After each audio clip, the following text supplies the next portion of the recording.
زندگی گزارنے کے ہزار سلیقے ہمارے گھروں کو دیے ہیں. اور یاد رکھو، آج میری بہنوں اور بچیوں سے ضرور کہوں گا، جتنا کربلا تم سنو گی سب فاطمہ کی گود سے نکلے ہوئے شہزادوں کا ہی کربلا ہے. پوری دنیا کو اگر کسی نے حسن دیا ہے تو زہرا نے دیا.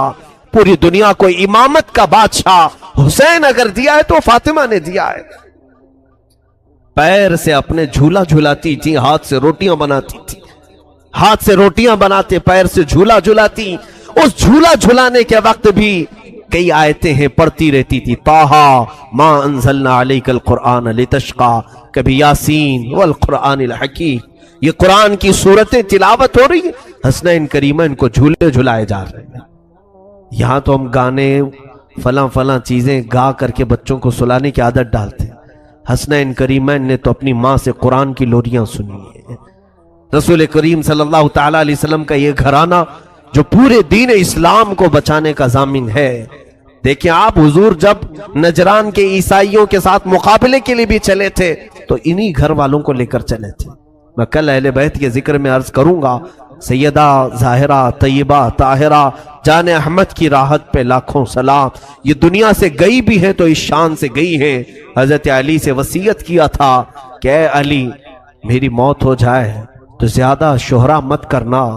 میں نے اپنے پردے کی بڑی پابندی کی ہے، رات کے وقت جنازہ نکالو تاکہ جنازے پر بھی کسی غیر مرد کی نظر نہ پڑے. کل ملا کر روایات صحیحہ یہ بتاتی ہیں کہ آپ کے جنازے میں اور آپ کے قبر کے دفن میں 8 لوگ تھے، وہ صرف خاندان والے تھے. حضرت علی، حسن حسین رضی اللہ تعالیٰ عنہ، حضرت عباس رضی اللہ تعالیٰ عنہ اور دیگر کچھ صاحب جو اہل بیت میں سے تھے. یہی لوگ رہے. سیدہ فاطمہ الزہرا رضی اللہ تعالیٰ عنہا کو رات کے وقت دفن کیا گیا. اب آخری حدیث سن لو میرے آقا صلی اللہ علیہ وسلم. قربان جاؤ میری بچیوں، آج اگر تم یہ کوشش کر لو کہ کل میں فاطمہ زہرا کی چادر کے سائے تلے قیامت میں اٹھائی جاؤں، اتنی بھی اگر تمہاری خواہش ہو تو مبارک ہو تمہیں. حدیث سن لو مجھ سے. میرے آقا صلی اللہ علیہ وسلم نے فرمایا، قیامت کا منظر ہوگا، اہل محشر اپنے حساب کتاب میں مصروف ہوں گے، سب کا حساب کتاب چل رہا ہوگا. تپتی ہوئی گرمی، وہ تانبے پیتل کی زمین، لوگوں میں نفسا نفسی کا عالم. اچانک ایک منادی، ایک فرشتہ اعلان کرے گا، یا اہل محشر غضوا ابصارکم فإن فاطمہ بنت محمد تمر الی الجنہ. اے محشر کے میدان میں کھڑے ہونے والے لوگوں، سب اپنی نگاہیں نیچی کر لو، اس لیے کہ محمد عربی صلی اللہ علیہ وسلم کی بیٹی فاطمہ جنت کی طرف جا رہی ہے. 70,000 عورتوں کے جھرمٹ میں حضرت فاطمہ جنت میں جا رہی ہوں گی. قیامت کے دن بھی حکم ہوگا کہ نگاہیں نیچی کرو، نگاہیں نیچی کرو. شان والی فاطمہ جا رہی ہے، رسول پاک کی گھر والی جا رہی ہے. میرے عزیزوں، آج بچیوں کو یہ واقعات سنائیں، اپنی بہنوں کو یہ سیرتیں سنائیں تاکہ ان کے اندر عفت، حیا اور جذبہ حجاب پیدا ہو. بے حیا عورتوں کے قصے سناؤ گے تو بے حیا بنیں گی. گندے سیریل اور گندے فلموں کو دکھاؤ گے تو ویسے ہی بننے کی عادتیں آئیں گی. کبھی کبھار میں عورتوں سے گزارش کروں گا، پوری زندگی ٹی وی پر نہ گزاریں، تھوڑا کبھی کبھار سیرت فاطمہ کو پڑھ لیا کریں. رسول کریم صلی اللہ علیہ وسلم کے گھر والیوں کی سیرت پڑھ لیا کریں. یاد رکھنا، اگر تم نے سیرت بھی پڑھ لی، آج حسن و حسین نہیں صحیح، غلام حسن اور غلام حسین تو ضرور پیدا ہوگا.